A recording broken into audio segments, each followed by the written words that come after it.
All right, Jason, I think they can hear us now. They can hear us now. Oh boy. I'm fairly certain. Hello, chat. How are y'all doing today? Hello, chat. Welcome. Welcome to Smooth Brews. Smooth Brews. I'm right? fairly Smooth certain Brews EDH. we've decided this is officially Smooth Brews EDH. Cool. We need to change the title of the stream next time. We're figuring it out, team. We're figuring it out. We're figuring it out. Hey, Michael. So, what we have for you today is Fallout. Yes. We have decided on 2 Fallout commanders. First one, chosen by popular demand, is 3Dog.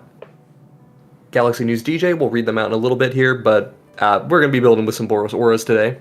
I believe it's And this the next one. Okay, let me... Oh, wrong one. Oh. This one. Hi, 3Dog. Look, over there. Yeah. Yeah! So, we got 3Dog on, and good old Boros Auras. We gave this one a Xerscale rating of 5, which I have a feeling is probably going to change at the end of this. We'll see. It's probably going to go to a 6. Yeah, I think it'll probably end up there, but we'll see how good it is. For those of you unfamiliar with what the Xerscale is, it's our big tier list rating that we do for every commander in the game, and we mean that literally every single commander in the game has been rated on the Xerscale. And so 5 just means it's an average commander, which 3Dog does some pretty niche things, but they're pretty good. And we're going to see how far we can push it today. Yeah, as you're going to see, the theme of the deck, this is basically just auto with auras. Oh yeah. There's a lot of interesting stuff. It's going to be fun to do. The other part to this is then going to be Dr. Madison Lee. That is our Jeskai Energies Artifacts commander. She's neat. We also gave her a 5. I don't think we're going to change her from a 5 after this, but I'll be interested to see. The one time that she gets moved up in the ratings is going to be if we get more Jeskai Energy stuff. Or if it's good. Yes, because for those of you unaware, spoiler alert, but hey, MH3 is going to have some energy stuff in at least one of the commander decks. So we will see what comes out of that deck. Also, Matt, we're doing well. Hope you're doing well today. Beyond that, honestly, we want to just jump right into it? I think so. Boop. Here we are. So let's get 3Dog away. All right. So I forgot to do some prep work here, Jason. Excuse me. How dare you forget that? The most important thing, we must start with our 36 wastes. And a Soul Ring. And our Soul Ring and Arcane Signet. Don't forget those. Those are very important. Never forget. All right, now we can start brewing. Now we can start brewing. So this commander is a 3-mana commander. It's a 1/5, and whenever you attack, so just any creature you control attacks, you may pay 2 and sacrifice an aura that's attached to 3Dog. And when you do sacrifice an aura this way, each other creature you control gets an aura that's a token copy of the aura that you sacrificed. Yeah. So you have to enchant 3Dog first, and then you do Zada things after that. Yes, it's Zada, but auras. Because we added white. So, the immediate first thing here is we probably just play some of our generic Enchantress support, like Saram and... boy, why am I blanking on the name of that? Saram, Mesa Enchantress. Yeah, Mesa Enchantress is fine. We can play... I am seriously forgetting the name of this thing. Why am I forgetting? Core Spirit Dancer. There we go. Squeeze Embrace. I don't know what that card is, but we'll find out soon. Yep. Oh, that's different art. That's some nice art. I like that art. I like the original more. I think it's good, but I do like the original. Yeah, but I have a Spirit Octopus. Why would I not want the Spirit Octopus, Jason? I mean, that's fair. You do kind of just have me on that one. Angelic Destiny.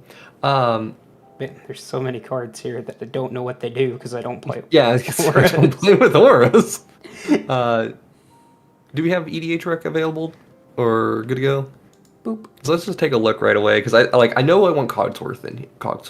Codsworth in here for sure because Codsworth just makes sense.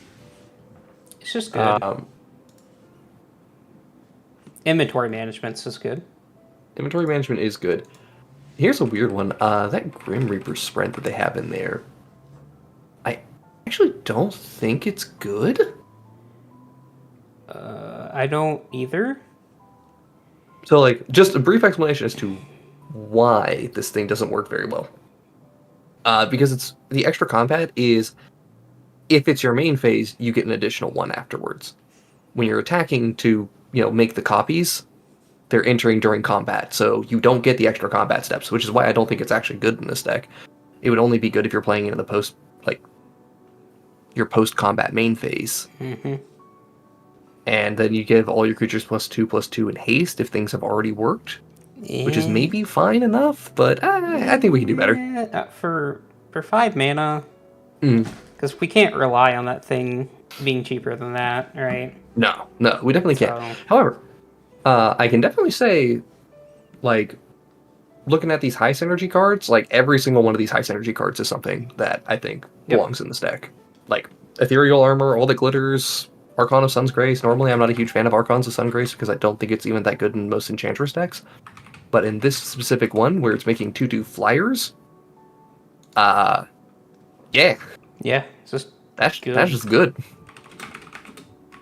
That is literally just good value. Gutty, I do believe that Armored Sky Hunter does get auras. I want to work on the core a little bit before getting into, like, cards like that. I'm not sure I would play, but probably would play anyway. And I also need to figure out what in the world Angelic Destiny does again. And what Squeeze Embrace does. Like... Oh, Angelic Destiny just gives the thing flying for 2 mana. Oh no, that's Angelic Gift. No, that's Angelic Gift. What's Angelic Destiny? It's probably in here. Probably but, is. Yeah, we'll find it. We'll find it soon enough.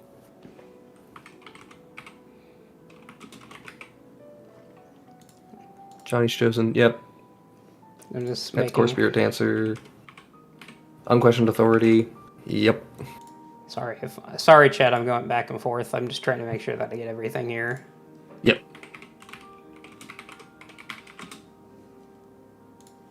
Yeah, definitely. I do think this is a good Sticky Fingers deck. I'm usually not a huge fan of this card. I think it's a little bit... It was overhyped in spoiler season overall. But I do think this is a... Oh, I guess I should... This is something I was thinking about earlier, but I didn't actually say here. So, Chad, here's the thing.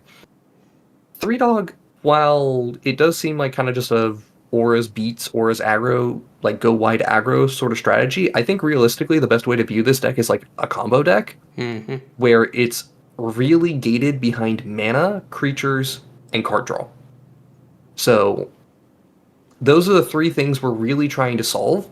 So if you find an aura that is producing mana, which is probably the hardest one for us to get, we're in a good start. That's why I think Sticky Fingers is actually legitimately good in this deck. This is just funny. Oh, Atali's Favor is just cracked here.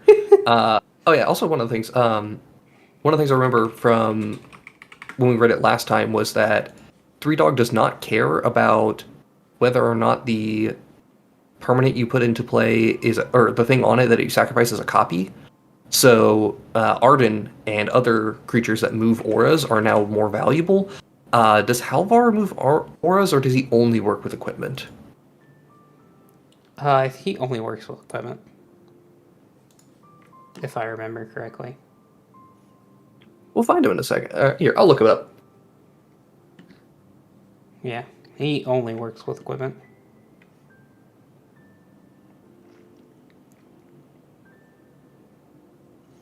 Oh, I didn't even think about Mondrak in this deck, because everything's a token copy. Yep, Mondrak's good. No, Halvar works with both. Halvar is 2 white for a 4/4 legendary creature god. Enchanted creatures you control.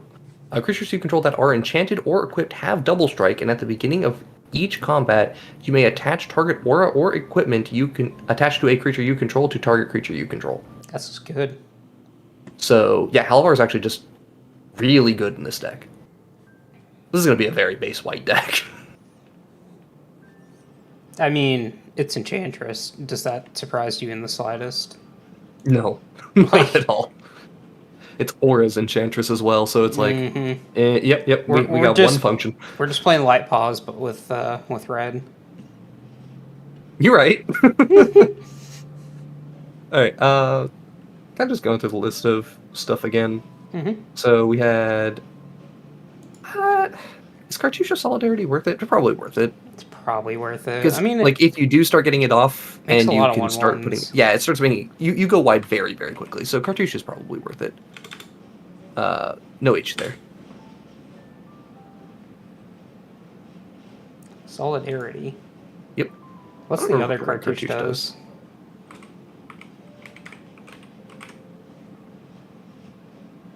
Cartouche's a seal. What do you do? Sure. Can't block this turn. I don't hate that for a 1-mana aura. We just suddenly start making it so that the utility to make it so our opponents just literally can't block us. Sure. It's a little medium. I like both. But it's not bad. I think the Cartouche of Solidarity is better just because the creature's going wide. Yeah, that's pretty decent. Okay, let's go ahead and look at what these cards that people have been recommending to us first. So, what in the world is Squeeze Embrace? Make sure I'm spelling this right. Alright, what do you do? Maybe. Probably. I mean, it's good enough to at least just leave it for the time being. Yeah. I'm not sure that stays, but it does let you make more risky attacks.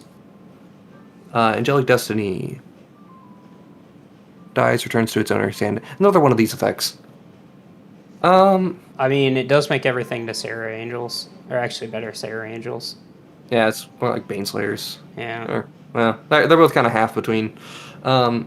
Sure. It can stay for the time being, but again. Yeah, no, I'm not highly convinced on it because, again, it's not solving the problem for creatures, mana, or card draw, which are all the things I want to solve first.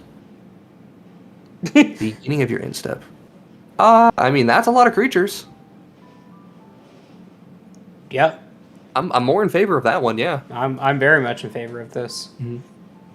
Because Vigilance, it doesn't give you much effect right away, but yeah, it's fine. Yeah, we do need some number of evasive creatures as well in this deck. As bland as it is, what is that name of that thing? The 1-mana Sarah Ascendant. This is a very good Sarah Ascendant deck.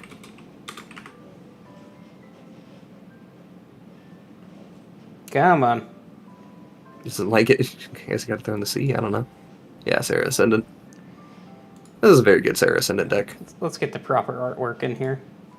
There we go. Much better. All right. Monsters Rage. Is Monsters Rage?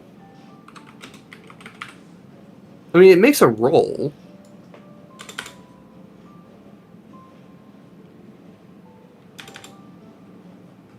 Yeah, just do like Monster Rage. It'll come up. You sure about that? Monstrous Rage? Because I believe that's a... If I remember correctly, Monster... Should just be whatever that card is called, right? Monsters Rage or whatever it is. It's a 1-mana combat trip. Yeah, Monstrous Rage that gives you a roll. Which is like... fine? What does this roll do again? +1/+1 and trample. +1/+1 trample? I'm not a big fan of that. Yeah. I would much rather it be an actual aura because then it can draw us a card off of our Enchantress effects and keeps pushing. Yeah, it does make a roll that gives trample, but we can also just play auras that give us protection from creatures.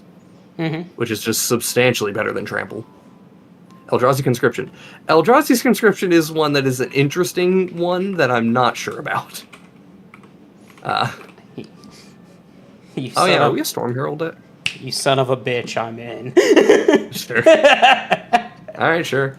Are we a Storm Herald deck? We might be a Storm Herald deck. Let me read what Storm Herald does. Yeah. Oh, what's the name of the guy that makes 3/1s for each? Or equipment? Oh, Valduk? Yeah. I guess Valduk's fine. He's a little meh. But, I mean, he's not the worst. I would probably play, like, Loyal Apprentice first. I mean, I think we're playing both. That's fine. How you know? But yeah, there's going to be a lot of Umbras that come in here. We probably can go back to the list of or the EDH rec for a minute here. Here, we can just keep looking. Oh, I mean... Yeah. Umbras. How many of them do we want? Yep, Umbra Mystic for sure. No. Hold on. 2 mana to attach Felidar Umbra to target creature you control? It just gives lifelink, though. It's got Totem Armor, or Umbra Armor. Yeah. Which is pretty good. That might be worth playing. We'll put it in for now. I don't think we're playing, like, the Elend Umbra or anything else, though. Yeah, I don't think Songbird's Blessing. Songbird's Blessing is a potential one, yeah. Songbird's Blessing is a way of going, like, big with our card advantage, and I don't remember exactly. Yeah, it's when it attacks is the issue. So attacks triggers are a little bit awkward in this deck because you're getting them in mid-combat, so you're not getting the attack triggers. Yep. But that doesn't mean that it's a bad card, because if you just get to put it on 3 creatures and then untap and swing again, then, like, feels pretty good. But there might be better ways of getting our card advantage, so not sure, but we'll see about that one. Gleam of Authority. Gleam of Authority is interesting, maybe. Mantle of the Ancients. What's the aura that brings back auras from your graveyard? Mantle of the Ancients, yeah. That's the one. Mantle of the Ancients is definitely the one that we want. We definitely want Kellen in this deck. This is an excellent Kellen deck. Hello, Kellen. What is this Chains of Custody thing? It's a... Oblivion Ring with ward on the creature. Interesting. I don't hate it. I don't love it either. I'm a little wary of it just because of the situation of, hey, I've pushed my advantage, I've cleared my opponent's board, they board wipe me, now they have a board and I have nothing. Yeah. That's the iffy one for me. Anim Call, you say, huh? Anim Call Monastery Mentor is definitely a Anim Call deck. Monastery Mentor, probably a Mentor deck. I think Mentor is just good enough. Definitely an Anim Call deck. This is what Boros deck isn't an Anim Call deck these days. My goodness. This card is just too good. Also, how is this card still only $1? Like, this card is actively just too good. For specifically Boros. Alright, let's get Spirit Mantle in here for sure. You already added all these Umbros. You did Spurt Mantle. Spurt Mantle. I noticed. Don't worry. I think we're done with creatures, though. Yeah, we'll find some more eventually, but for now we're pretty good on it. 18. I mean, Swords, Path.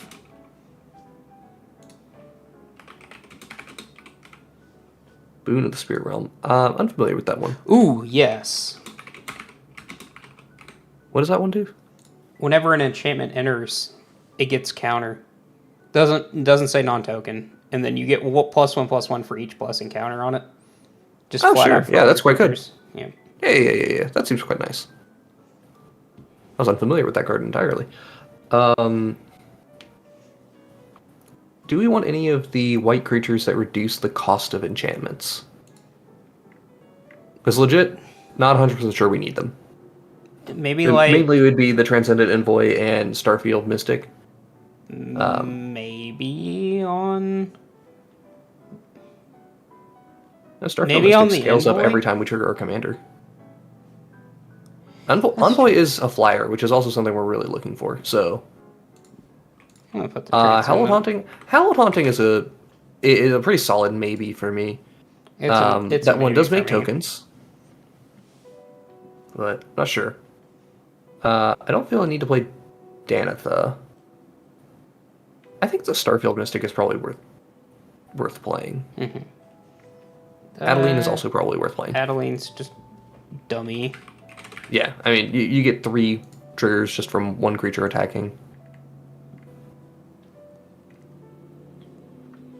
Cole, what do you do again? What are all of your lines of text? Non-token creature you control dies. If it was enchanted or equipped, return to its owner's hand. Not in this deck. Not in this deck. I mean, that's fair. That's just... Oh, we should probably put this in. Oh, Chaos Master Conqueror? Yeah, let's do that one. Let's get Esper Sentinel in here, too.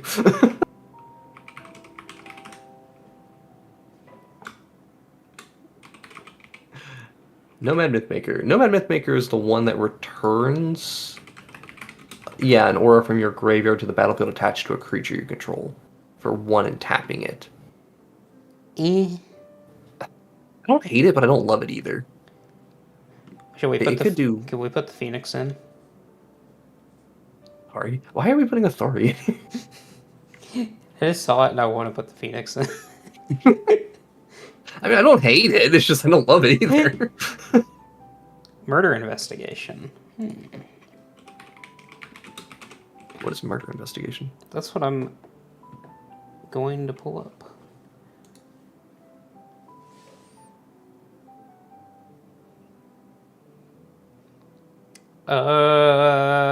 Probably not. Our creatures aren't going to be dying. I mean, well, they will die some amount. It's just we don't control that. Yeah. And it won't be uncommon for like 1/1s to die to just make a 1/1, which is Yeah, it's very We lose a lot of auras in the process. I'm not a fan of it.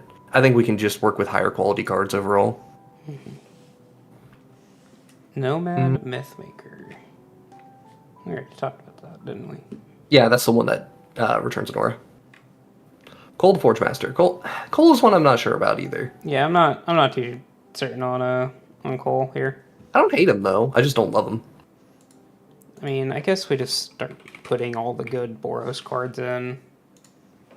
Oh yeah, Stroke of Midnight. Go ahead and do Chaos Warp as well, I think. I'm gonna do Wild Magic Surge. Wild Magic Surge. Alright, sure. It's basically the same thing, except it kind of gets rid of it. Yeah, it just guarantees something of the same type. Yeah.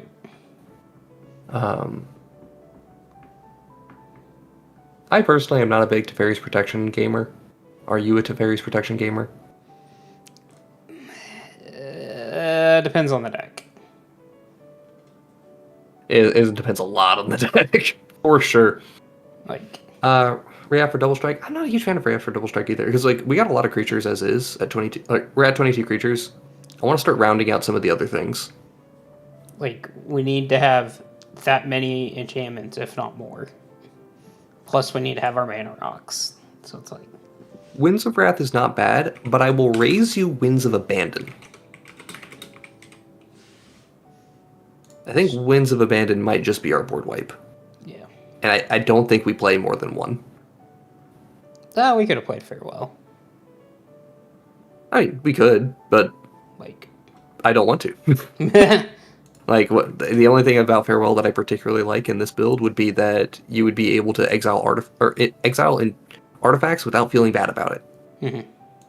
But otherwise, there's a lot of issues I have with it. Hey, Dragon Mantle, get that in here. Oh yeah, this is a good card. Yeah, 1 mana cantripping.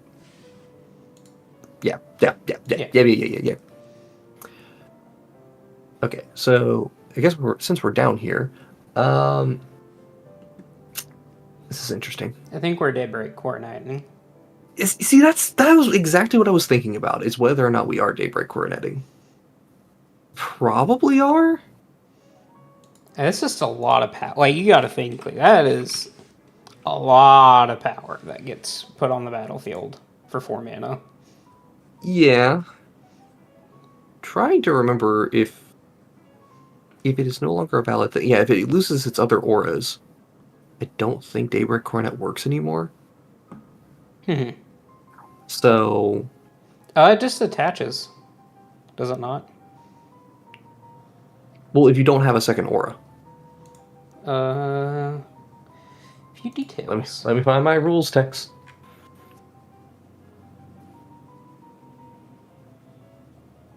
Yeah, it's put into the graveyard if it stops being enchanted by other things. Okay. So that's the reason why I'm not sure if we're Daybreak Coroneting. I think we probably are. I think we'll be fine. Shiny Impetus does just make a treasure token every time something attacks. Versus you goading your creatures was it a little awkward, but I mean, do we actually care? A little bit, yeah. I mean, we should probably put Tithe in here.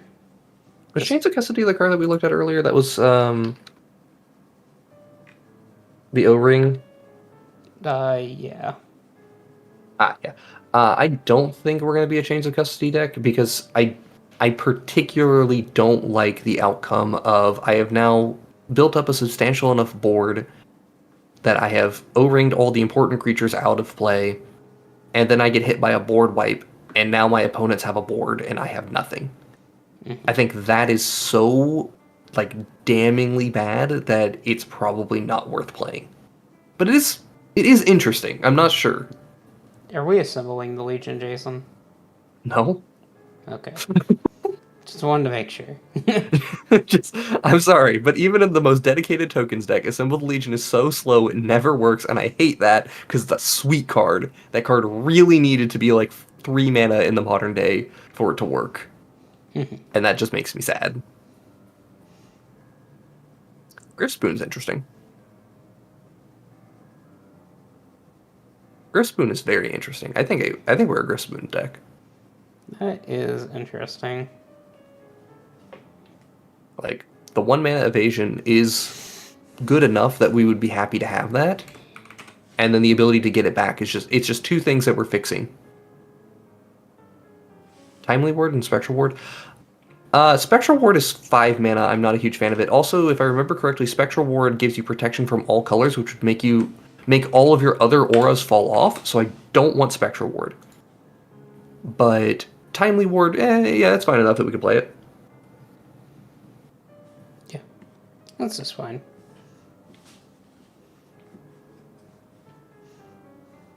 What else do we have? Oh yeah, what was it? What was that other one? Sounds of the Drums? Which was... goads everything and deals double damage. Or goads whatever it's enchanted to, but then enchanted thing deals double damage in combat. And then you can return it back. Okay. Interesting. So it's not bad. Not my favorite, but not bad. I think we might be fine without it. Yeah, I think it's fine. Do we have Bravado in there? No. I didn't see if we added that one in. I think Bravado's worth playing. I think we should probably put the Battle Mastery in. Battle Mastery? That's just double strike? Double strike. I guess. Sure. Oh, Spectral Ward's good. It doesn't remove auras, Jason. It literally says it on the card. Ah. Let me double check. Hold on. Exact wording here. This effect doesn't remove auras. Okay. And 3-Dog does not target anywhere, right? Would not prevent us from putting new auras on. Nope, he just puts it on each. Yeah, that's probably fine. There are ways that this goes wrong, but this should be fine. Okay. There you go. We're at 92 cards already. Jeez. Yep. Oh, we're gonna end up cutting a couple of lands here. Oh yeah, we can play 34 just fine, but yeah. I think now we need more mana rocks and more mana. Yes, definitely need our mana rocks. I especially want to find if there's anything that is specifically going to give us more mana for auras. Because I don't know if there's any mana rocks specific to auras. I don't think there is. There's cost reducers, but... Yeah. Make those, you say. Oh, Atali's Favor is already in there. Don't you worry, V. It's right That here. was- It's was been like here since basically the start. Oh yeah, it is one of the first cards we added in here. It is very, very good in this deck. It just goes buck wild. Alright, so... Yep, definitely Fellwar Stone, Boros Signet, Talisman of Conviction, yeah. Soul I Ring. think we're still Mindstone gaming. Mindstone's fine. I think Thought Vessel is also something we're interested in. Yeah. I think we're going to have some situational auras that we just want a 2-mana rock still, but we may run into situations where we just don't want to put cards into our graveyard. We're not Jeweled Lotus gaming because our commander's 3 mana. Mm-hmm. I don't want anything that comes in tapped or is 3 mana.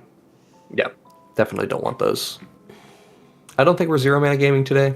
Like, no. Well, we're 0 mana gaming in the next deck. The next deck will be 0-mana gaming. But we are not going to be 0-mana gaming right now. No.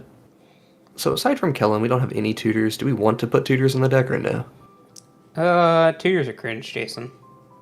Fair, but aura tutors are less cringe. I think we play Enlightened.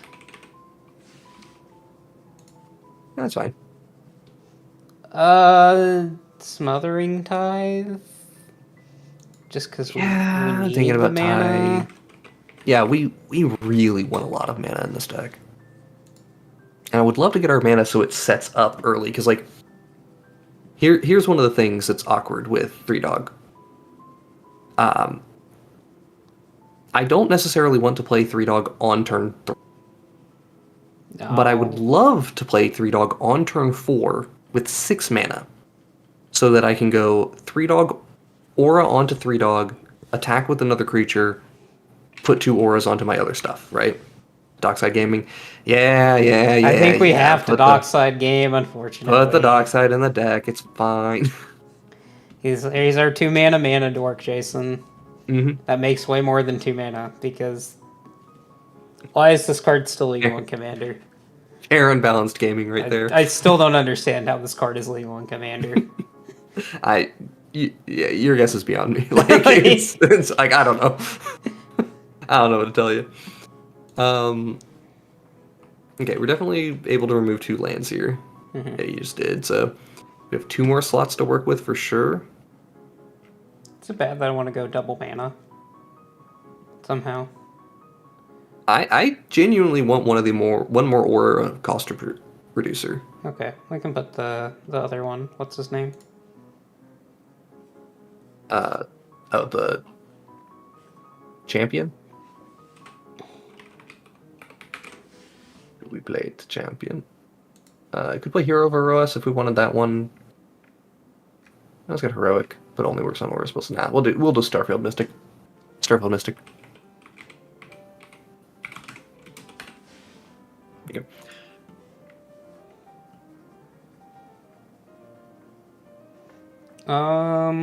What Danitha. else?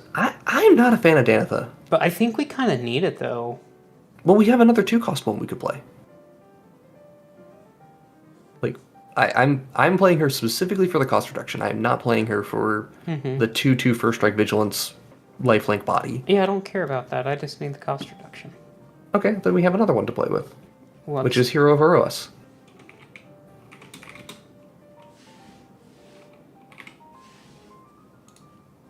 There we go. Yeah, reduces your aura spells by 1 and has Heroic. So, kind of. The only thing I don't like about the whole Heroic thing is I'm not targeting you. I'm never targeting. I'm targeting 3-Dog. Yeah. That is a cost reducer, so that works pretty well. Again, I can't think, like, I feel like there's another way we could produce mana for 2 mana on a body that's not Hero of Eros, but I just cannot think of it. Is there something that one of the attacks make a treasure? Captain Lannery Storm? But that's 3 mana? I don't know that I want to sink 3 mana into that. Okay, so Aspiring Spike's been playing with a card that maybe we would want, but I don't think we do. I think we'd rather have the cost reduction up front. I gotta find the name of it, but this is 2 mana Goblin that has at the end of your end step, if you've descended, make a treasure. Okay. Yeah, find the name of that. That sounds really good. The Griffin, I can't remember the name of the Griffin, but it's already in the deck. Yep. Transcendent Envoy. We got that bad boy in here. Wouldn't be bad to get one more aura in here if we could.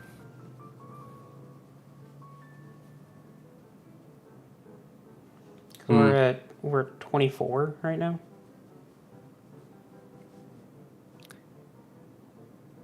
I mean, 24 is pretty good. That's 1 in 4 draws as an aura. How many of our auras draw cards, actually? Because, like, I honestly find that the most critical thing we could be doing is drawing cards with our auras.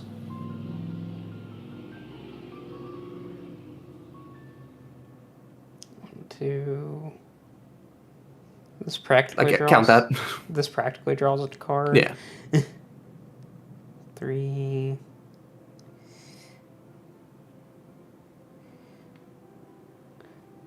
4, probably a lot more. Yeah, that's a lot more than 4.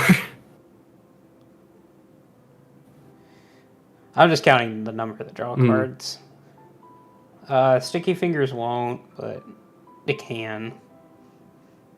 Counting 6, like strictly draw cards, or Okay, I definitely want one more in here. Yeah, we definitely want one more. What is an aura that draws a card when it enters the battlefield? Are we willing to do with 2 cost ones, or is there another 1 cost one? I don't think there is. I'll do a quick search to see if there is one, but I do doubt it. I'm fairly certain WotC determined that those are really good at limited and probably shouldn't be in limited environments.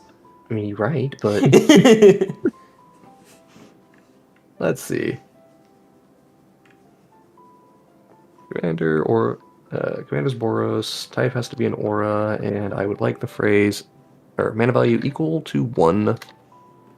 Draw a card. And I would like the phrase draw a card in there. Or I can literally just say draw, because draw only comes up when talking about drawing. I'm going to go ahead and start on the lands here.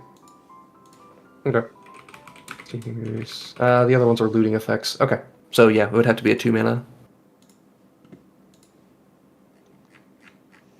Oh, we definitely want Shatterskull Smashing in here as one of our lands. Lifelink or Haste? Lifelink is probably a little better, but I do like the +1 from the Rune of Speed. Here, let me see if there's any ones at mana value, other ones at mana value 2 that aren't in there. So let's see. Chosen by Heliod's not very good. Tenuous Truth. Well, that only hits an opponent. So, so yeah, Rune of Speed or Rune of Sustenance are our best options.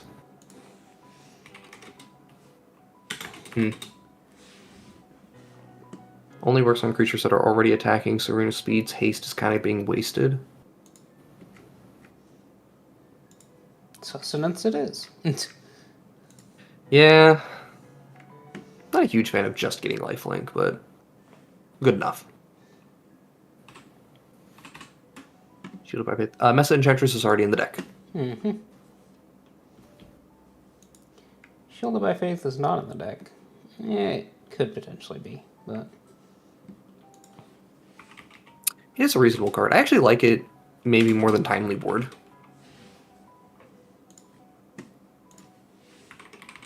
It requires you to commit at sorcery speed, but like Shielded by Faith lets you move around your aura, just like if your commander dies, you get to move it back to him and then just more copies. Yeah. I'm not sure about that though. Flash is nice. I was gonna say, the ability to do that at somebody's end step is really good. Yeah. There's merits to both, honestly, but I think the big sell is just Timely Word. Yeah. Okay, are we Sarah Sanctum Gaming? We are Sarah Sanctum Gaming? I see you already put it in there. I didn't hear a budget restriction on this deck, Jason. Did you? No, I'm just making sure. Just making sure we're A-okay with this. So long as chat doesn't say anything bad about it. Let's go Iganjo and Sokenzon. We're a good Sokenzon deck, so... Finally. There aren't a ton of them, but I mean, it's pretty much a free utility land anyway, so why not? EJ? I don't remember how to spell this freaking card. EIG. EI. Yep, Seat of the Empire. Don't think we need the other Aganjo. Holyhead's Generosity. That's the only colorless land I would want to play in the deck. Yep. It's kind of where I'm at.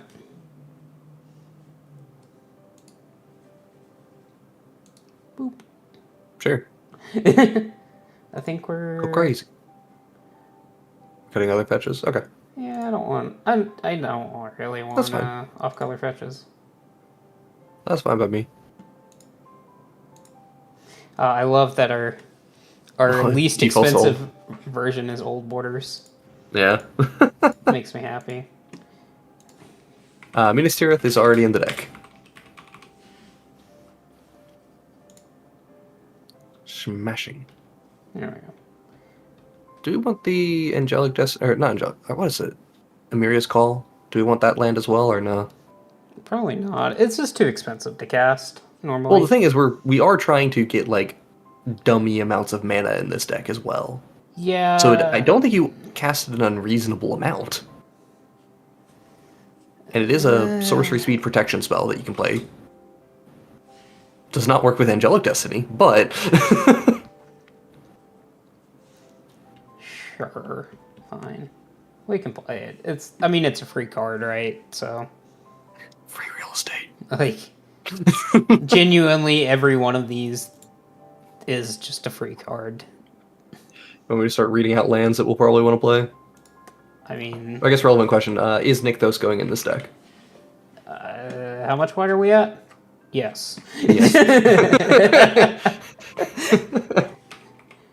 You're at so much white mana in this deck. Alright, just have double check, Jason. I don't see Battlefield Forge in there.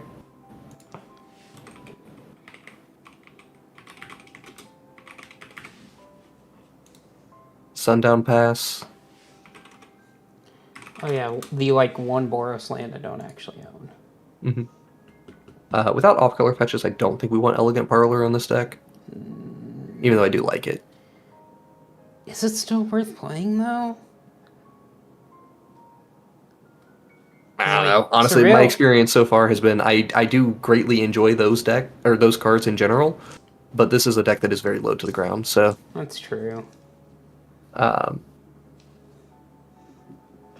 Also, we are Plateau Gaming. Do you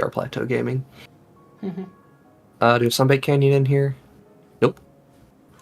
Yeah. The other Boros land that I don't own that I should own. I'm iffy on if we play Inspiring Vantage.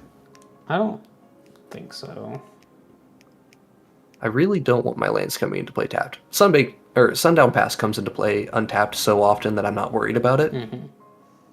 But I am genuinely worried about Inspiring Vantage. Because we do, like, as I mentioned, turn 4 with 6 mana, get Commander plus Aura plus attach it to everything. Like, that's what we want to do.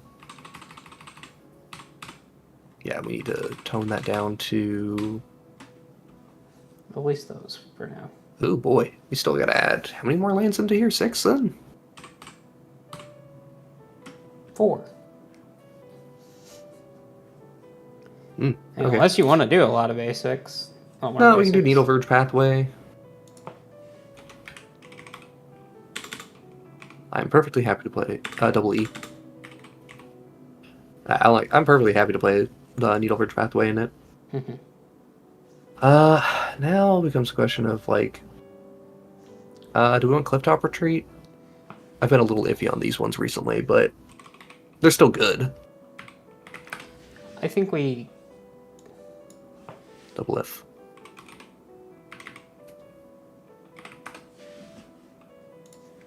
I can't spell. Alright, so... 2 more lands, huh? I'm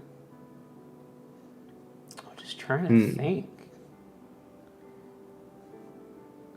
Man, Without it might using just fetches, what do we... might just be 2 more planes. I'm honestly perfectly happy with that because 10 planes, reasonable. 8 planes, 4 mountains. 8 planes, 4 mountains, 12 basics in total. We could be a Blood Moon deck. No. Today. Not today, we're not. We also wouldn't be... actually, okay, we are a very reasonable Ancient Tomb deck because of 3 Dog.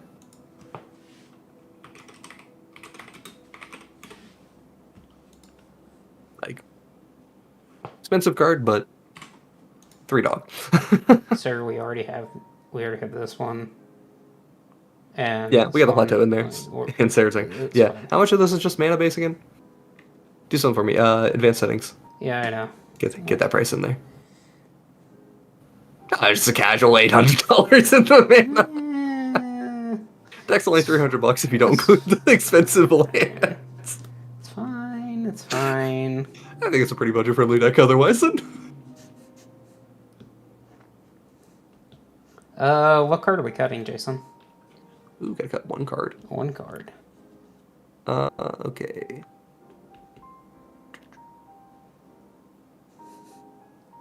Inventory management, is that needed? It's a new card, but do we need inventory management? Probably not. Is there anything else that seems kind of similarly meh? We had Squeeze Embrace from earlier that we were a little bit like, it's probably fine, but maybe a little meh.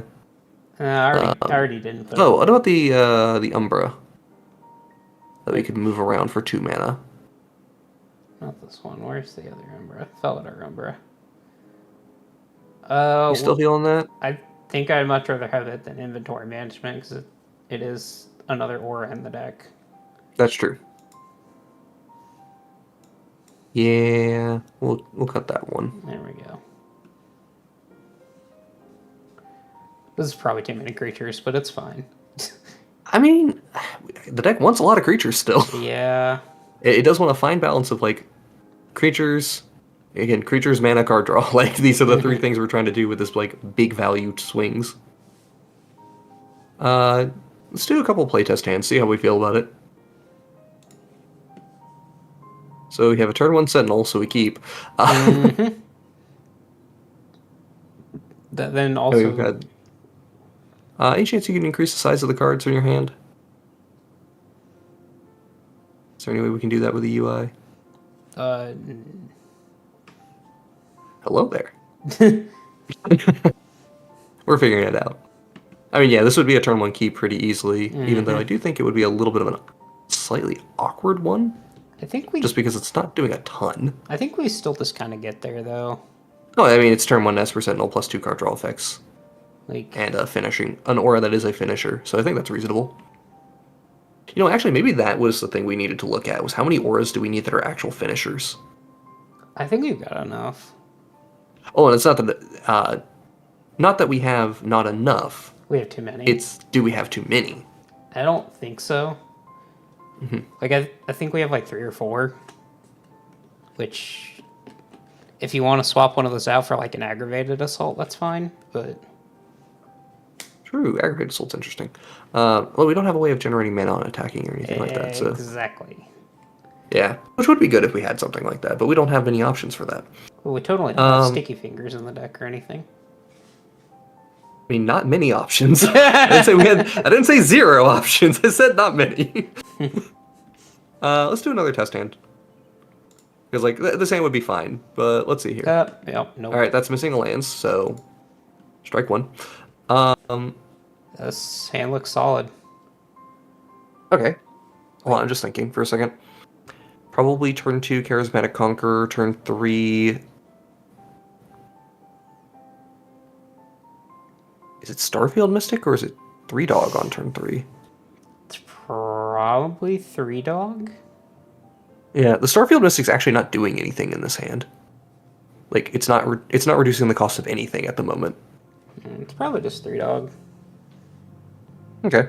Let's just play this one out for a second here. Boop.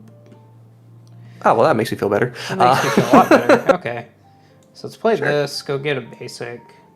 Yeah, it can just be basic planes.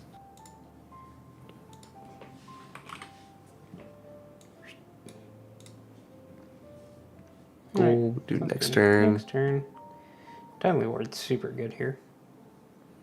City of Brass, lose 1. Play the... Just Conqueror. Conqueror. Early game probably makes 1 to 2 tokens in the early cycle. We're going to say 1, just to be safe. Oh god, I didn't realize how many different tokens this deck makes. Welcome to enchantment decks. They make a lot of random tokens for no reason. Alright, next one. That's a hot draw.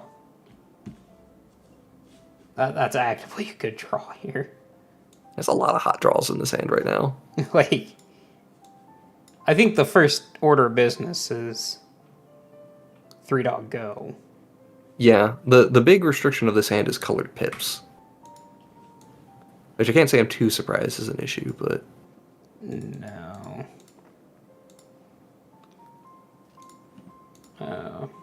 Probably make 3 tokens on this one? Yeah, probably 3 tokens. Because I have a very good feeling that somebody will sit there and go, I need blockers for you. So that will get you an extra token. Because Charismatic Conqueror is a fair and balanced magic card, I hear. Mm-hmm. Oh, there we go. Okay. Now we're cooking. So how nutty can we go here? Because we can play Starfield Mystic. Actually, Starfield Mystic still isn't helping that much. I think we're tapping this for probably a white. For the cartouche. Going cartouche. Make a 1/1. Mm-hmm. What the heck does this make? Warrior! Oh boy. Jason's favorite token. Good old Warriors. Yeah, honestly, I think do we just lean into the violence? Like, just go straight for the ethereal armor? I think so. Actually, hold on. Double check. Is ethereal armor actually more damage than the other thing?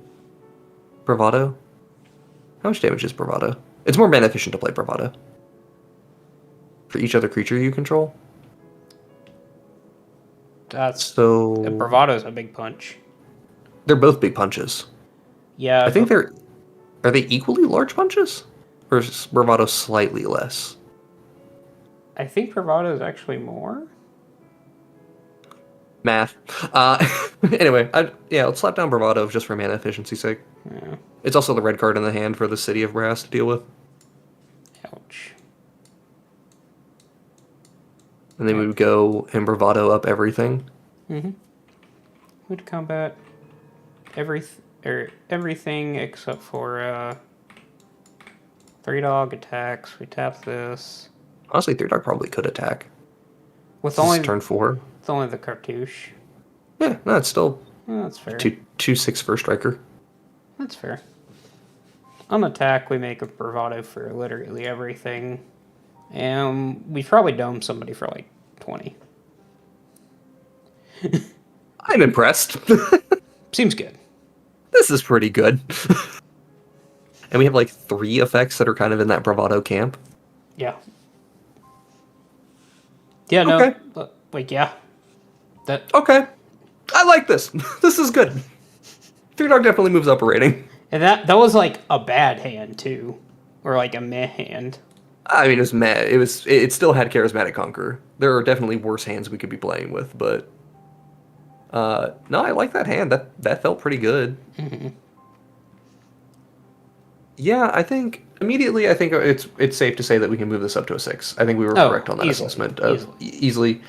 I'm now actually interested in whether or not it maybe goes higher, but I think a 6 is a safe spot to put it. I don't think it goes higher. You're in Boros and you need mana really bad. The reason why Celestia Enchantress works so well is you still have green. Yeah, thoughts on maybe Krenko, Tin Street. This is Kingpin, I think. Yeah, the 3 mana one that whenever it attacks and makes goblins equal to its power. Probably over Valduk. Yeah, that makes a lot of sense, actually. Yeah, it just needs 1 aura to get huge then, so... And you can stack the triggers such that this resolves last. Mm-hmm. Yeah, depending on which one you need, because honestly, it could be that you need more dudes and you just want to spread out more auras for bigger card draw. There's some huge synergies with Krinko here, so yeah, I think Krinko's just an objectively correct choice for the deck. Yep. Good recommendation. Kind of happy with this as it is. Like it feels generic, but it's certainly is a 3-dog deck. It is one of the 3-dog decks of all time. Yeah, we don't have too much like of our special spice in here. This is a whole lot of EDH Rex recommendations. Yeah. So it's like that's the problem with aura decks, though. Like, let's be real. They definitely have. Yeah, they do have some like the good cards in aura decks are pretty restricted. Not a ton of options overall, but I do like this. Also, I will just put in my 2 cents of like, if I was personally doing my own thing, I probably wouldn't play Eldrazi's Conscription. I probably wouldn't have Squeeze Embrace in my build, but that would also reduce the need to have another cost reducer in there. So, but I don't know, it's still good fun. I don't know that it does reduce the need. I think you still play the 3 cost reducers. I think you can maybe cut one, because I am looking at like how many of your auras are actually just 1 mana spells. That's true.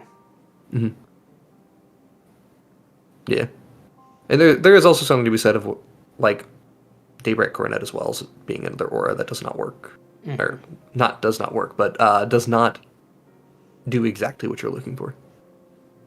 I do have a very good feeling that Daybreak Coronet will end up being an extremely awkward card to play with. For anybody who's interested in building this sort of deck, just be aware of, like, if 3-dog only has 1 aura on him, and you go to put Daybreak Coronet on him, and then you try to go and remove the other aura before you get rid of the Daybreak Coronet, the Daybreak Coronets it just falls off. Yeah. So, I do think it's going to be a little awkward, but it's a good late game finisher. Like, things are already spinning, wheels are already spinning, so Daybreak Coronet becomes good. I mean, we could just play Benevolent Blessing instead. Pro Chosen Color on everything. Yeah, not bad.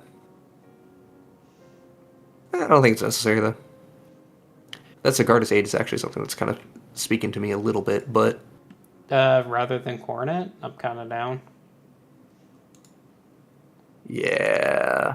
I don't love removing an aura, but Sigarda's Aid just... We mentioned before timely ward being good just because of Flash. Yeah. So, Surprise Eldrazi Conscription is also pretty decent, I hear. Alright. We good? We ready to move on to the next one? I think I'm ready to move on to the next one. Alright. I'm gonna drink some hot water. Alright, just in case chat missed it earlier. Boom. Next one, Dr. Madison Lee. Guess what, chat? It's time to eat your cereal. It's Cheerios time. Okay, so... Cheerios. Okay, so I must ask specifically because Cheerios has, 2 decks it could be. Are we specifically the equipment build of Cheerios, or are we just all of the 0 mana cost artifacts? We are all of the 0 mana cost artifacts, Jason. Got it. Okay. I would like you to start with 26 wastes. We will not need many wastes in this deck. No. Let me get my...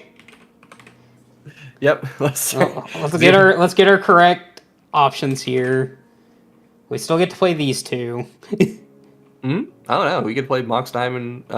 Chrome Mox is actually awkward. Chrome Mox is very awkward in Cheerios. But it draws a card, so... It's not the worst thing. It's just not the best. Mox Opal. We're low cost enough to play Mox Amber as well.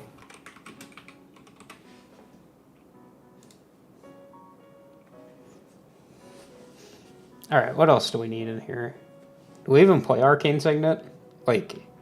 Genuinely curious.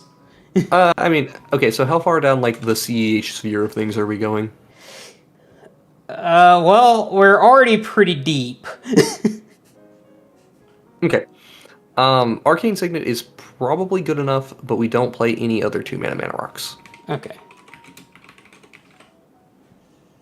There we go. We are going hard, I hear. So, well, Jason, the first 3 cards in the deck were Mana Crypt, Soul Ring, and Moxstone.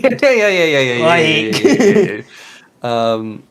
Here, let's get Jeskai, Ascendancy, and Whirlwind of Thought in here. And Joyra, because those are really the pieces that are going to make this function.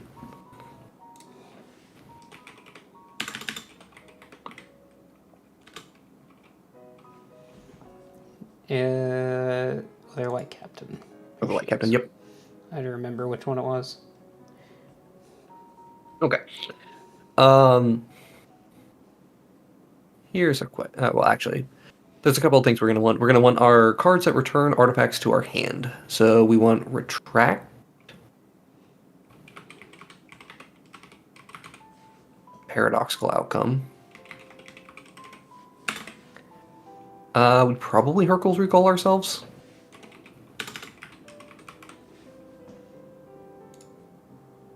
Yeah.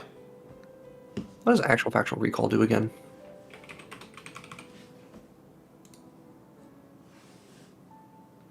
Bad. Very bad. That thing. Yeah.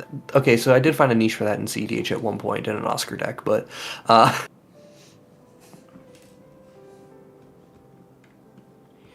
okay. How do we draw more cards from artifacts?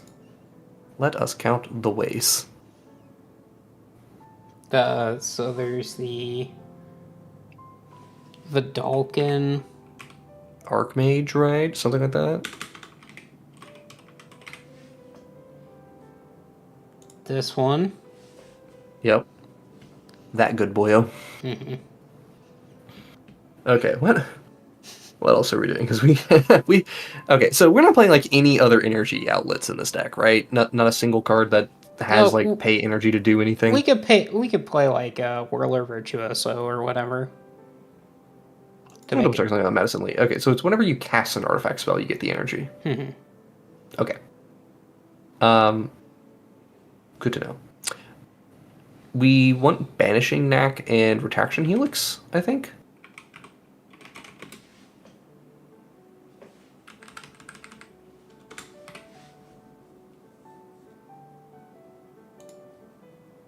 Banishing Knack and what?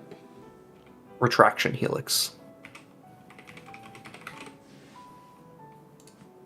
So these are cards that specifically work with the Jeskai Ascendancy side of the deck. Okay. Oh yeah, Paradoxical Outcome, 100% in the deck already. Yep. 100% we are there. 1,000,000% has already been put in the deck. You're binding, or you can't. You can't take it back now. This delay is here. Stream delay is real. So these ones only work with the Jeskai Ascendancy portion of the deck. But they do work. Do we need to give Dr. Madison Lee haste at all, or no? I don't think we need to give her haste. I think Okay. we're playing her on 3, and she's just kind of gonna sit there. That's fair. She's just here more for colors. Let's be real here. That is very fair. Let's get our good friend Urza in here. Lord High Artificer. Mm-hmm. Okay. What other 0-mana artifacts are we wanting to play here? Because we need a lot of them. Bobble.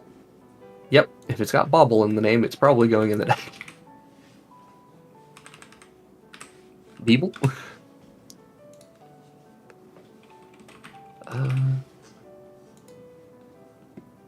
Oh, we can do Sensei's Divining Top combos. Neat. Sounds great. Love that for us. Might as well just put this in here. There we go. Yeah, that's probably the win con. How many spell bombs do we want? Do we want Aether spell bomb and Pyrite spell bomb? I think we want both of them. Okay. Both are reasonable enough to play. Here, I'm just going to begin the Scryfall search for 0 mana artifacts. Yeah, I had this pulled up, guys. Oh, hey, look. It's already got a theme, Jason. Oh, does it? It does. Oh, actual factual Cheerios. Well, then. Okay, that's good. We get that to work with. Oh, yeah, it's Astral Cornucopia. How could I forget Astral Cornucopia? Fucking Astral Cornucopia.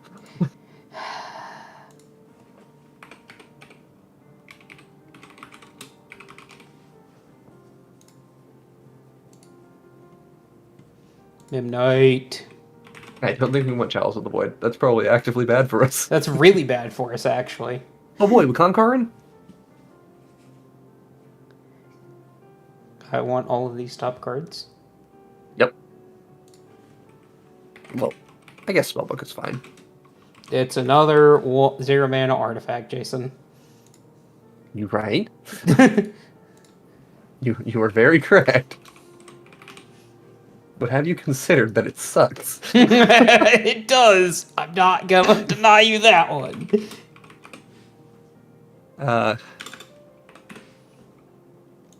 Oh, we didn't put Jeweled Lotus in here, did we? Or Lotus Petal. Don't worry. We fixed it. Do we play Lion's Eye Diamond? I mean, we're probably doing something with Lion's Eye Diamond. It's just like, what are we doing with Lion's Eye Diamond? How do we make this card do a thing?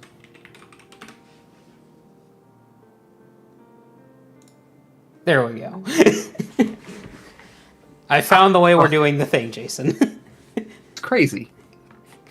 It's just good in this deck in general, let's be honest. Yeah, that's fine. Okay, here's a question. Are we a Walking Ballista and Hangerback Walker deck, even if we have zero intention of casting them for mana? They'll go to the graveyard, which means they won't be part of the combo loops. I don't care. And these ones are creatures, so they won't trigger the non-combo or the non-creature based combo lines. Eterjoyra. Isn't that all that matters, though? So long as it triggers one of the three, it's fine. Yeah. Yeah, and it's not like we won't be able to cast it for something. Like, we have an Urza in the deck. Okay, do we want more? How many Cheerios do we need?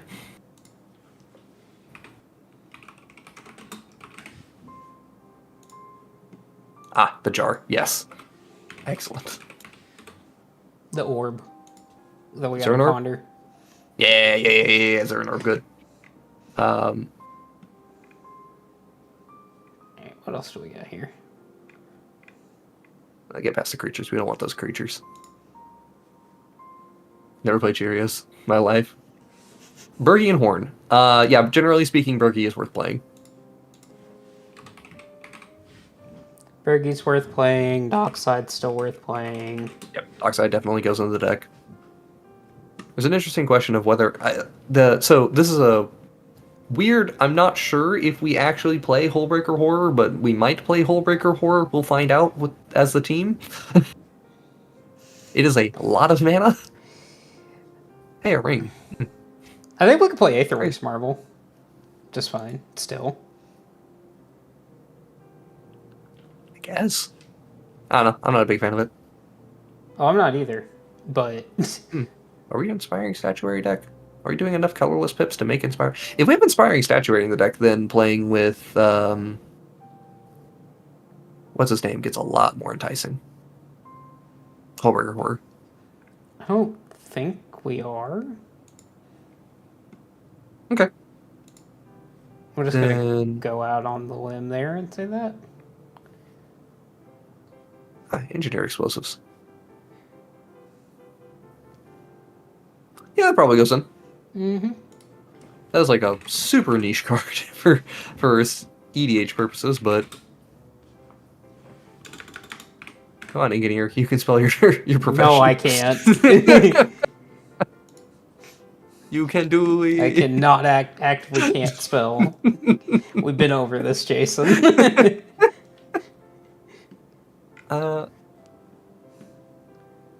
We're not ISO revving.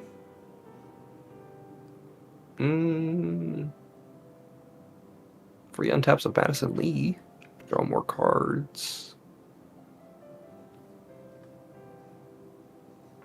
We legit might want a haste outlet for her. Like a singular haste outlet. Yeah, herself. Like, well, no. Like, if we start comboing and we're like, we'll find the mana eventually to play Madison Lee and do the stuff.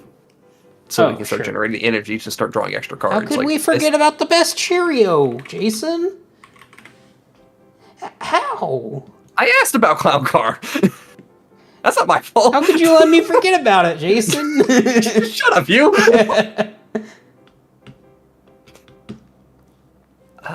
We still want Mystic Forge. Mystic Forge. Yeah. What is this Mystic card Forge does just cast off the top. Yeah, very easily. I do think maybe just Lightning Greaves is worth playing.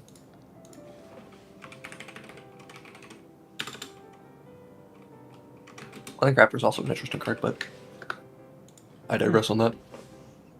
Reality Chip, yeah. Okay, so I'm not a fan of Reality Chip. I think it's really mana intensive for not a lot of benefit. Because I don't think casting from the top is like a primary goal. It's just a thing the deck will do. Occasionally. Sigil Here, seems let me get bad. my thing to say. No, we're still probably playing the ring. Yeah.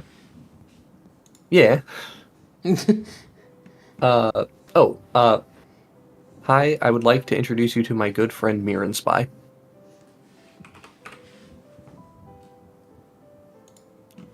Honestly, Mirren Spy is a reason to play this deck. Sounds hot. Mm-hmm.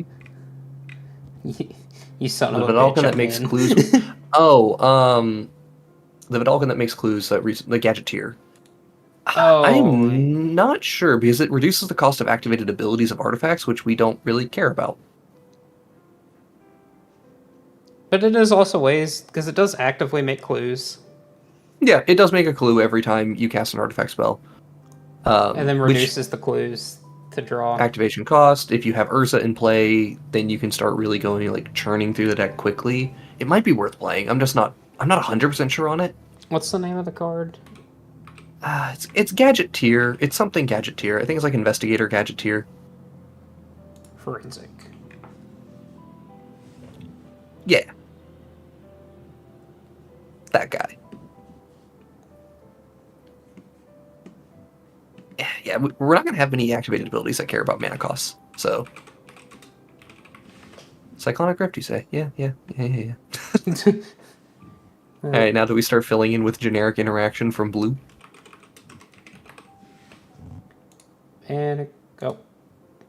Mana Drain, Matthew, not Mana Crypt.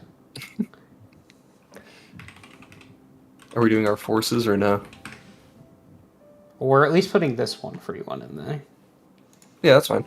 And we're probably not putting the Are we putting Force of Negation in? Like, real question. I mean, I'd put Force of Will before I'd put Force of Negation, but... Like... We don't have enough blue cards, is my thing. And the blue cards we do have, we don't necessarily want to lose. That's true. Also, I did just think of another card you might be interested in. Riddlesmith. Ah, yes. Good old Riddler.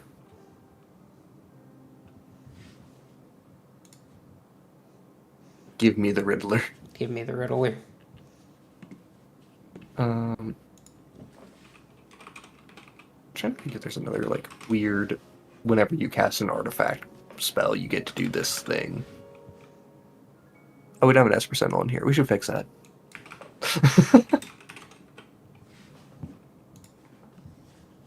Do you want to try to kill people with something like Reckless Fireweaver, or are we just not on that?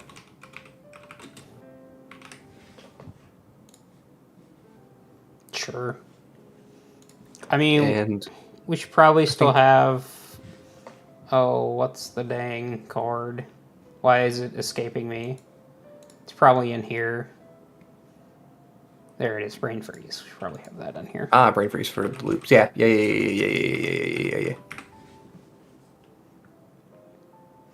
Hear me out, Breach, the best artifact card? Guess what? You got it. You got it. You got it, homie, just for you. If we had Emery in here because we're doing Jeskai Ascendancy things, that's another outlet for just draw our deck. Sure. I mean, Emery's also just people. a good card, too, so... Should we be Thoracle-ing people if we're doing the whole Breach line? I feel that we have just created a CEDH deck and we should just acknowledge that. Yeah. Yeah. So like, let's just casually accept this as a CEDH deck and move on with our lives. It's a bad CEDH deck, but it's a CEDH deck nonetheless. It does fun things. That's the important part. And then this might actually get me to play the format. So yeah, getting your free interaction, force of will, and nonsense. Probably don't play a board wipe in this build. We can do intuition piles if we want intuition. We play one board wipe, sir. Anyway, so you're not wrong. We're still CDH. We play one board wipe. True. Okay, so E-tutor is perfectly fine then. Yep.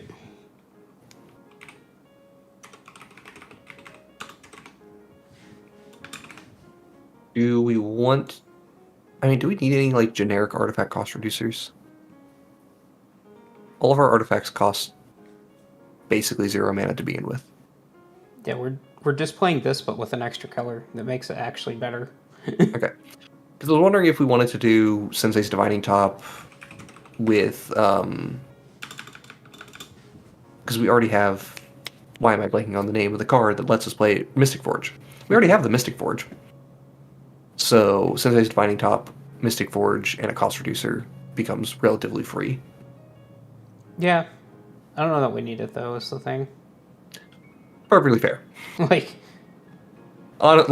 yeah, you're right. I don't know. I don't know if we actually need it.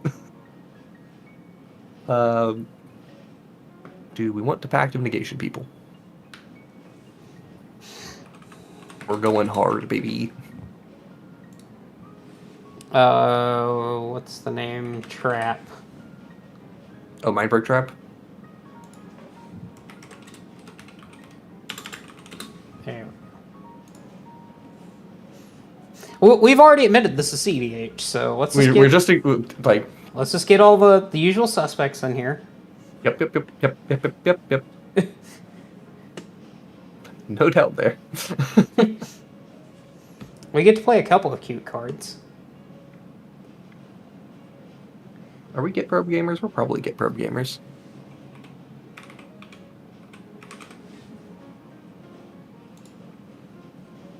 And we're probably Deflecting SWAT gaming.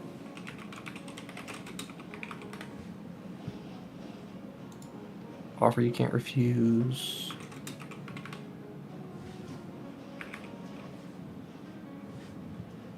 Probably just... actually, Path to Exile is a little bit better in CDH right now than Swords to Plowshares is, so... Yeah, giving people extra life for their wandering is not good, Jason. Agreed.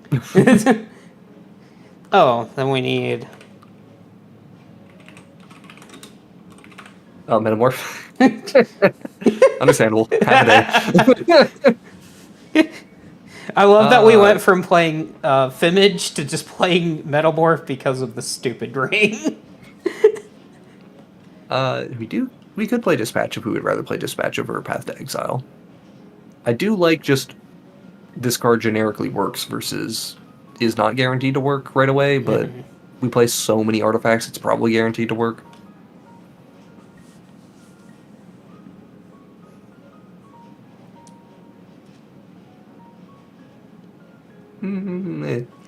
Either way's fine by me. I think I get to do this. I just don't feel comfortable going below 27 lands in any deck. But That's fair. That's just me. Gamble? Oh yeah, Gamble. Gamble. How could we forget? Actually, how many critical artifacts are there even in this deck? None. Oh, really? There's only 2. Yeah. 2 to 3. Mystic Scorch isn't even critical. Like, it's just good. It's not critical. Into... It's just Aether. Mission. There we go. Yield Intuition. Yeah, we probably Sabine's Wreck them as well, then. I must say, I am not a huge fan of Sabine's Reclamation. It is a perfectly fine card, but I don't love it. Come on. You got it. There we go. Are we cantripping at all, or are we just on 0-mana artifacts as our cantrips? I think we can probably could... put, like... Born Upon One? Yeah, that's fine. Yeah, there's your cantrip. Mm-hmm. I like winning on other people's turns. Yeah, it's pretty good here. Let's see, what else could we possibly do that's, like, good value? Do we want Rite of Flame in the deck? Do we? It's not great. I don't think but it is a non-creature spell that triggers Jeskai Ascendancy and Whirlwind of Thought, and it cast Whirlwind of Thought earlier. But I am not convinced that we need it. Yeah, I'm not sold on it. Okay. Are we generating enough mana for Ballista to be good? No. Well, unless we do the loop, but then we're probably killing people either way, so Yeah, that's fine. I think we're literally just playing it as another 0-mana artifact that also can be big, scary, and do That is fair. the 1/1s of the world. Yep. This is fine. What else? We have 3 more cards to add. Yeah, I mean, they could all just be generic interaction. Like, we haven't gotten a Swan Song in here. We don't have, Did we get packed in there? Oh, we do. We did get packed in there. Okay. Fears pack. Silence.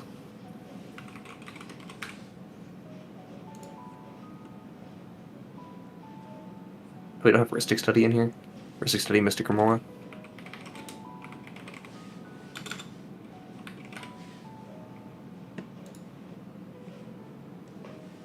Definitely Mystic Remora deck for sure. Is there any other random cards that I should be thinking about that I can't think of?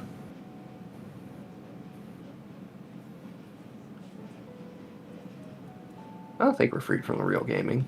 I don't think we are. We're not using it to make infinite mana, so No. it's a little hard. Okay. So then,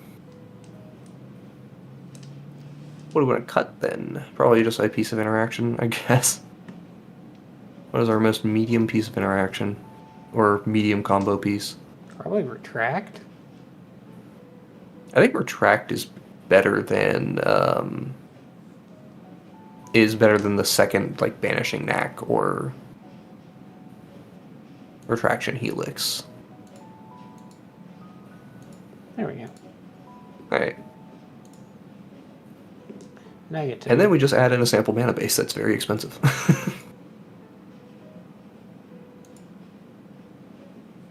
We could have just added in EDH staples and we would have saved ourselves time. Shush, it's fine. So we cut out all of these basics. Yep. Because we are not playing basics. There are no basics in Bossing Say. There are 0 basics in Bossing Say. We get I our... don't have Great Abolisher, but that's okay. I mean, we can just not play like a Midnight or an Ornithopter, and it's fine. Yeah, sure. I mean, I don't think we need it though. It's like it's fine to not have it. Yeah. Tarnished Citadel. Hate it. What's our normal? Hate Tarnished. What's our normal suspects here? What are we missing? We have our Shocks, Fetches. Oh, we get Rogran Triumph out of there. Oh yeah. And we get Prismatic Vista out of there.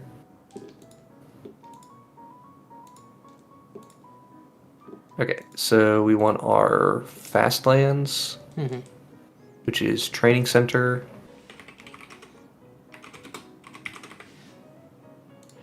Yeah, Just Cause Will is a good card, but I'm not sure. Like, this is one of those decks where it's like, I don't know if we have enough space for all the good cards because we need our bad cards. Look at these 0-mana artifacts. Look, if we're gonna go ham, we need as much ham as possible. We're making a ham sandwich here, all right? We need the ham. So we got that, spectator seating, and Sea of Clouds. And just spectator seating, no spectators. And Sea of Clouds. Sea of Clouds and the deck. Then we can play Spire of Industry, because we will enable that thing so easily. Are we playing Inventor's Fair here? No. Okay. I don't believe we can afford Inventor's Fair. Just wanted to make sure. Yeah, I don't think we can afford a colorless mana source at all. Let me think. We can play Otawara. Hey, Andrew, thank you for the compliment. Appreciate you. Thank you. Glad you're enjoying the content. We probably still Ancient Tomb game here.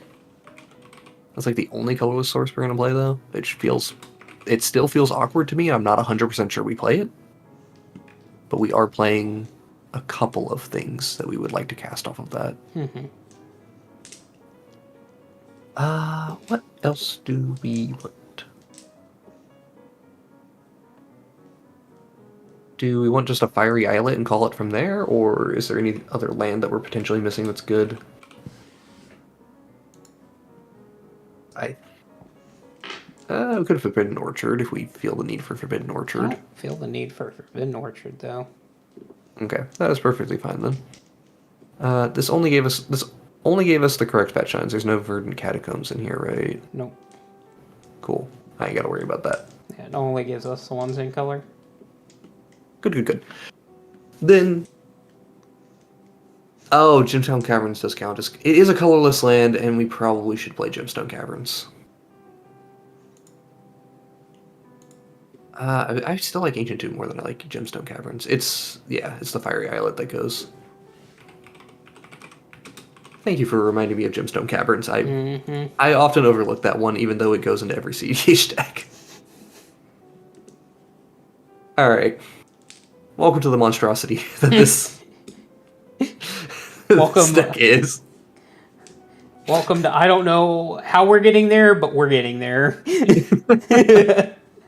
This definitely falls into the rough draft category for CEDH specifically, because if you're trying to really tune for the metagame, yes, there will be adjustments that you make, but at the same time, look at this dumb deck. This silly little thing. It's so dumb. Yeah. I'm a big fan whenever you get to play Imri plus Bobble. Oh, yeah.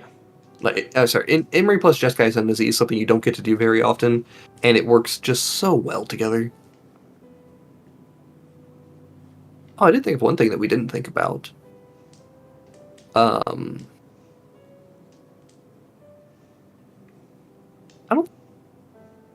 It might be a better win con than Walking Ballista.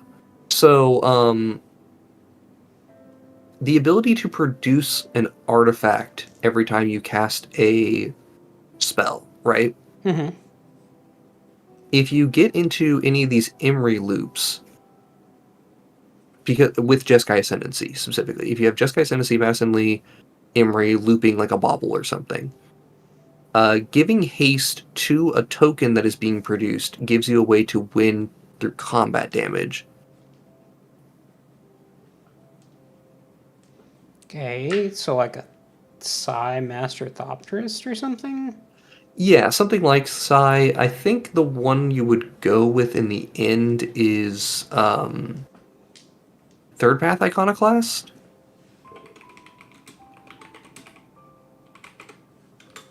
Just because it makes artifact creatures. But it is a little awkward, because we don't have a way of generating infinite mana in the deck, right? Yeah, we do. How are we generating infinite mana? Banishing Knack stuff? Well, that's not... We have this Breach is not infinite mana. Plus that. Well, Breach is not infinite mana, though. It's as much mana as you can produce out of your graveyard, but it's not infinite. Sure.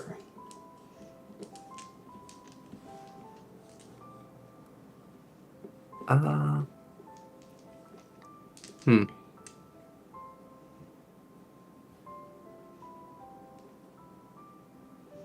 I don't know. There has to be infinite in here with land. Mirror and Spy, Banishing Knack, Artifact Creature. Yeah. There's a way to generate infinite mana. But it's...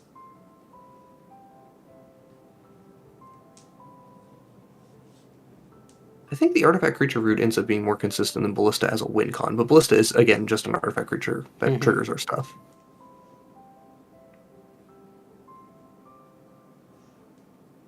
Plus, it's specifically just a 0-mana artifact, so... It is, yeah.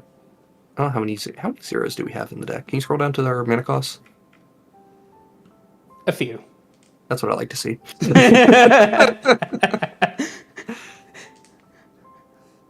23 cards with 0 mana value.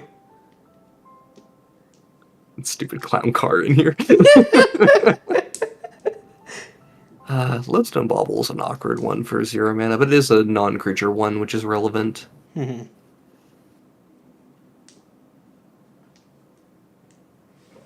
I do want to cut a creature if we cut anything. Does Gadget Boy go away?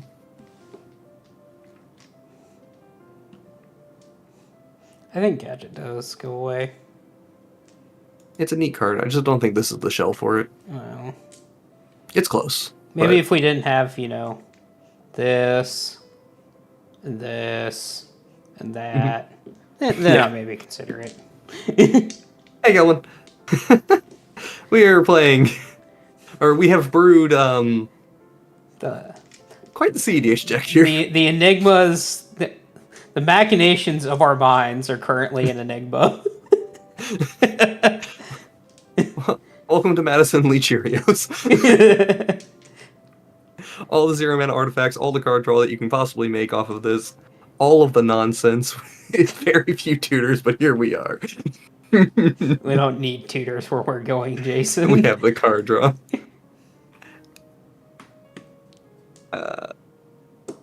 That hand's a mole. That is absolutely a mole. That has the Ascendancy. It has Soul Ring as acceleration, which is awkward here, but we have a Sensei's Divining Top. I think this is good enough to hold on to. This is good. Sure. Okay. Play this. Crack this.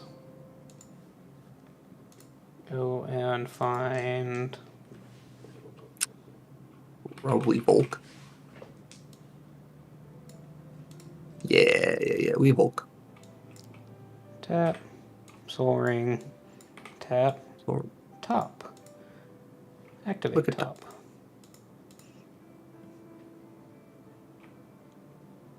So Madison Lee can come down a turn early, and then we have a tutor to follow it up with, or we have an activation. Like, one way or another, obviously this stays. Fireweaver can come later. That's a later us problem. It's definitely the bottom card. The question is, do we draw the Lotus right away, or do we draw the Enlightened Tutor right away? I don't think we have a go turn next turn. No. I think we're go turning on turn 3. It's slightly awkward, because if we give the Tutor, we give up the Lotus. Because casting the Tutor here is reasonable. Because we would just go get, like, probably Mox Opal, specifically, given the circumstances. Or we could get Upkeep Tutor. We have 1 loot. We don't have any way to utilize our graveyard off of, like, Underworld Breach right now. No. Can't get Emery off of this either, which is awkward. Wish you could get Emery. That would be nice. That'd be sweet. I think we keep the Tutor, but we end up giving up on the Lotus. It's close, though. That's still a pretty powerful turn 1. Let's be real here. Oh, yeah, absolutely. Good turn 1. Now we get to... Play this. Yeah, we would wait until end step, and then we would go spend top to look at the top 3. Mm-hmm. Then we would look at the top 3, then we would Enlighten Tutor, because we were only looking at 1 card, and then we would spend the top again. Yeah, definitely, we're cool with tutoring here, for sure. We tutor, we make this hard decision. I think the correct answer is just Mox Opal. Mm-hmm. Yeah. That on top. In the bin. Let me look Spin again. the top. Oh. Don't want the land. Don't want the land, but I like both of these 2 cards. Yeah. I want the Opal first. For sure.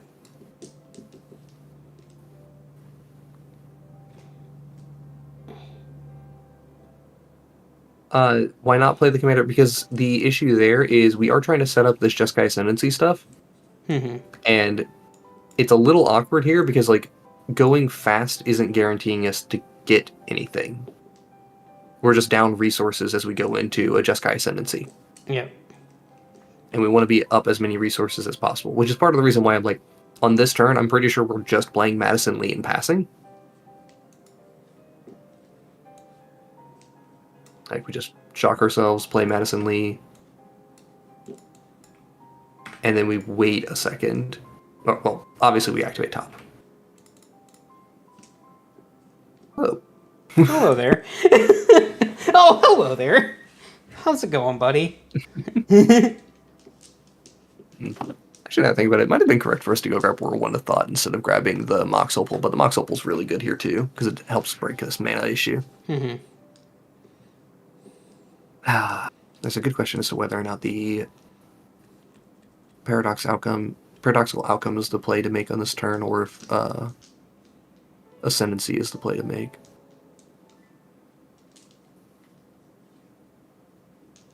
We can do both. Yeah, we can do both. Okay, yeah, we just give up 1 energy to do it this way. Mm-hmm. Okay, that's cool. Yeah. It's Sacred Foundry, Brain Freeze, Outcome. Yeah. Yeah. Okay. Then we go to next turn. It's turn 4. Yep. Play Draw the Mobile. outcome. We play both of our... do we not play Ascendancy first? No. Okay. Because if we play Ascendancy first, we don't have the mana. Gotcha. Mm-hmm. Get And we get to do a cool trick. energy. Yeah, we get 2 energy here. Because we're going to play this as well. We're going to outcome. Or, well, we're going to tap Sensei's Divining Top to draw a card. And then we're going to cast outcome in response. Okay, whole priority cast. Mm-hmm. Yeah. Cast it like taps, this. yeah, tap Soul Ring, tap one of our blue-red lands, and tap Mox Opal. Paradoxical outcome, bounce this, this, mm-hmm. this, and this. Yep, draw 4. To play a land for That has yikes amount of real estate, but yeah. You can definitely play land, that's fine. We still have this correct? Or does this still fizzle? No, this... Oh no, we get to draw the card. Yeah.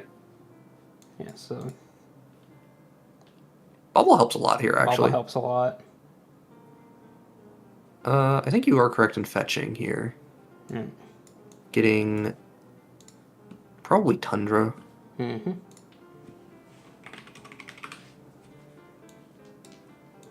Yeah, there's no way to play an additional land. Yeah, I think this is try to go hard turn. This is definitely going to be hard mode of making this work, but this is our good test run for whether or not Madison Lee functions the way we want it to. Tap all 3, Ascendancy. Okay, then we play Mopal. Mopal first, get an energy. Draw a card, loot. Looting away Discarding a land. land. We're playing. We also could draw a card off of. We can also draw a card off of Madison Lee and have her untap. Oh yeah, let's do that. Mm-hmm. I forget. Yeah, every 3 that we cast, we get to draw an extra card, which is nice. I forget how to decrement the energy on this. Yeah, I have no idea. Let's just ignore it. We know we have 0. We have 0. Draw a Do card. we draw our card yet? Yep. Path. Not good. Not good. That'll get looted away at some point. Lodestone bubble. Untap. Mm-hmm. Draw a card. 1 energy. Discard path. Yep. Or land. Either one. Yeah, I'm discarding path. Okay. Yep, bubble. Bubble. We're technically there. That does do some stuff and some things. That's very close to doing what we wanted to do. Yeah. It's not quite there, though. We can discard the land. Yeah, we need another 0-cost mana source. It's fine. We do have 2 draws here to work with, so we can play Soul Ring. Mm-hmm. No, I don't want to restart. Thank you. I want to play Soul Ring. Alright, so we get to... So we respond to the triggers. We're gonna... we want to get our energy, then draw with Madison. Tap here, draw there, then this happens, we untap there. Mm-hmm. And then we're gonna discard... Draw, discard. Probably Otawara, because we just... Or maybe Esper Sentinel, because we're probably not going to use Esper Sentinel. Mm-hmm. But, alright. Now, we're in that unfortunate spot of we need to top.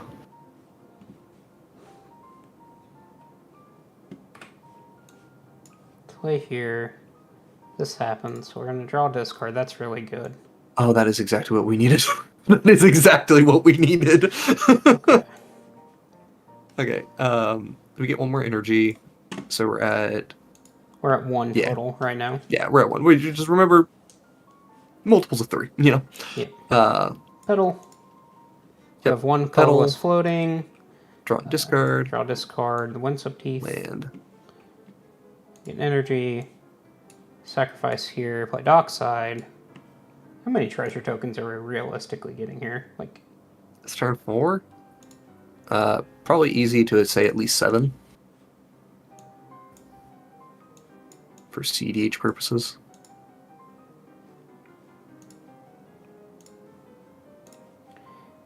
well, we'll just say we have 7. Mm-hmm. Yeah, even though it's only 3 here. Use one of them, spend top. Yeah, you just want to spend top. The Greaves and the Knack. So now we get to go ham with both of these, right? Yes. If we Knack, we win.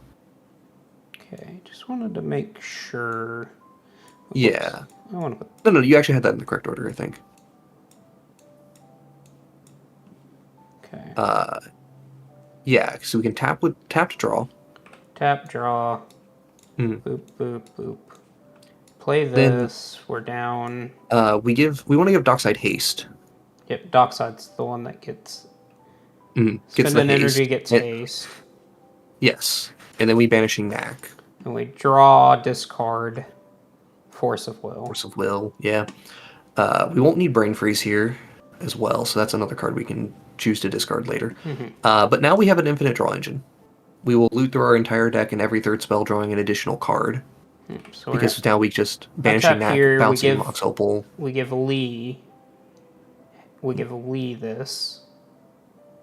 No. We want the banishing Knack on the Dockside.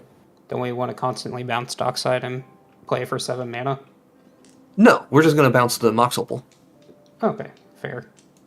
Yeah. We just bounce the Mox Opal. That's a non-creature spell that we're going to need to cast, so that will loot through the entire deck. And, yeah. Every 3rd card, we get to draw an additional card in the process. So we get to stock resources. And, yeah, there's the wink on the Thassa's Oracle. We're generating infinite mana in the process as well. So, infinite blue mana. Yeah. This turn 4 Frankenstein into a win. So, And it was protected by a pact of negation the entire time, right? So Yeah. that is not to say that we didn't have something. It would have been risky if we went for the pact of negation, but we... I don't know if I actually would have. I probably would have gone Force of Will, looted, probably been the Brain Freeze at some point then, or whatever useless card we got out of it from there.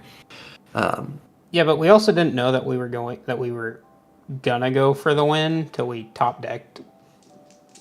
Yeah, we were just piling up as many resources as we can to try to do something here. Mm-hmm. So, which if that doesn't sound like half the CEDH decks I've seen. Hey, Wolfsbane. You've kind of towards the tail end of the stream here. We have brewed 2 decks. Yeah. And I think we're going to just show off the final final build of this one, because... I don't think it's getting better from here. At least not without actually playing it. So this deck here is a CEDH Cheerios build for Dr. Madison Lee. Did we intend on this being CEDH at the beginning? Absolutely no. not. It just but we just kind of like went there. It's just like, let's just accept the fact. Let's just accept the fact that we're building a CEDH deck and just not deny it. Wolfsbane, we did not do Mr. House. We did not brew him on stream today. Mr. House was one of the decks that we have played. Mm-hmm. Also, we brewed him another time. I brewed him personally. Yeah. So, we've got him built. But the other deck that we did was 3-Dog. Yep. It's about the most generic 3-Dog list you're going to ever see.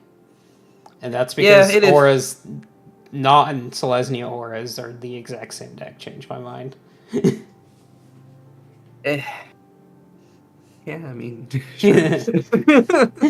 Yeah, I was one of the things I was kind of hoping out of 3-Dog, which we didn't see it. I don't think there's a red aura that makes a copy of a creature. I think any of those effects are just persisting enchantments, not auras. Talking like Shadow Flame Conjuring. Oh. I was going to say Splinter Twin makes a copy. I mean, yeah, but that's not what we want. This is not the Splinter Twin style deck that you're looking for. Yeah. I'll do a quick check just to be 100% sure, but I'm pretty sure there are no red auras. That I can think of off the top of my head now. Yeah, here. Commander Boros, type aura. And then copy. How many auras copy in red? Let's see. Dual casting, copies of Instant or Sorcery, Rowan's Talent, copies of Loyalty Ability, and Splinter Twin. Those are literally all 3 of the auras in red that copy. Another one that... what is Followed Footsteps, is it? That 5-mana enchantment that, like, at the beginning of your upkeep, you make a copy of a creature? Mm-hmm. Something like that in red would be really, really useful for a 3-Dog deck. But otherwise, yep, that's it. Can you swap over to the 3-Dog deck for a second? Just give everyone a last... I gotta pull it up. I accidentally closed out of it. Oh, you closed out of it entirely? That's fine. Yeah, let me do this. Whoop. Which one is better, Dr. Madison or Tetsun? Do you want it from a CDH concept or just generic? Because generically speaking, I think Madison is better. Mm-hmm. Like, she just works better with these spell-based combo things that you could be doing. And, like, she likes Jeskai Ascendancy. She likes it that you're casting a bunch of artifacts. The energy cards themselves are not very good, which is going to be a consistent problem when you do, like, anything with Madison. But they're not the worst. You could play more of them than what we were doing, because we played literally no other energy cards in the whole deck. Yep. And I think she's not... If you're just asking for, hey, play a bunch of artifacts that generate me energy so that I can give you random value and all of your other energy cards generate random value, that's probably doing a little bit better than what Tetsun's doing. However, Tetsun does do these, like, weird artifact sack loops to self-mill yourself. So, like, when you play him or play them in specifically the CEDH context, Tetsun might be better. So weird, man. Yeah. Tetsun's a super weird card. So, like, I'm not saying that it is inherently better or worse, but I do think that in most cases, Dr. Madison Lee's better. Yeah. I just think 95% of the time. We said on our Zer scale. After having messed around with this like very high power build of Dr. Madison Lee, do we think she moves away from a 5? No, because the general consensus is she's an energy deck. And energy cards are bad. Fair enough. Like, we're talking, that is the fringe of the fringe, Jason. Yeah. Do you have Thousand Moon Smithy in Lee? No. The Madison Lee deck is a very dedicated CEDH deck. It is trying to Jeskai Ascendancy, Whirlwind of Thought, spell-based combos with 0-mana artifacts. There is no spot for something like Thousand Moon Smithy, which is just a kind of generic stompy card for that deck. Yep. It's in my actual like casual build of it, but oh, absolutely, I would play that in a casual build. I love Thousand Moon Smithy. Thousand Moon Smithy is so much fun to play with. It is definitely not anywhere close to our CDH list. Really weird that auras have been getting so much support in different colors. I actually disagree that it's not weird. I think it's about time that they did it. Like, it's been kind of a long time coming for them to finally make auras feel pretty good. And I would still make the argument that Orzhov auras is still very much lacking. The 2 commanders it got weren't actually that good. Yeah. So, from a power perspective, it's lacking, but from a fun perspective, they're interesting.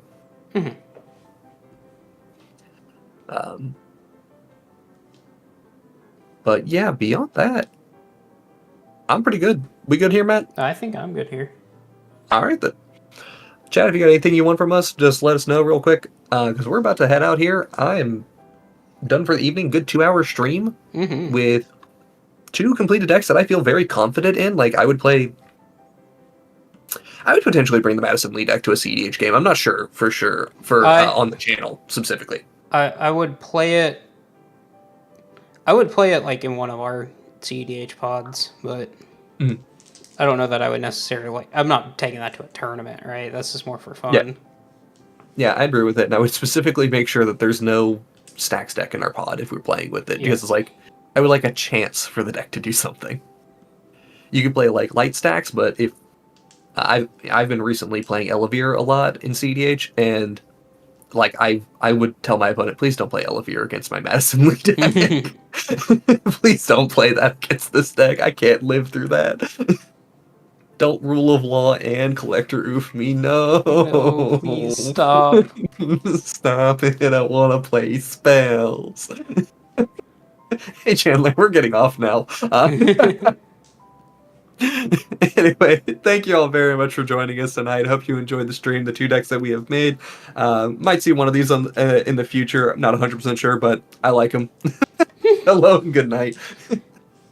And if you want to check out more of our content, we always upload on Saturdays, and we also have our game nights, so if you want to play with us on Saturday nights, we're always available to play on those Saturdays. I'm sorry, my brain is a little bit frazzled both from the end of stream and also because lost hour of sleep, because why do we still have daylight savings, right. Please? Good night, chat. If you want to... Good night, chat. I'm done.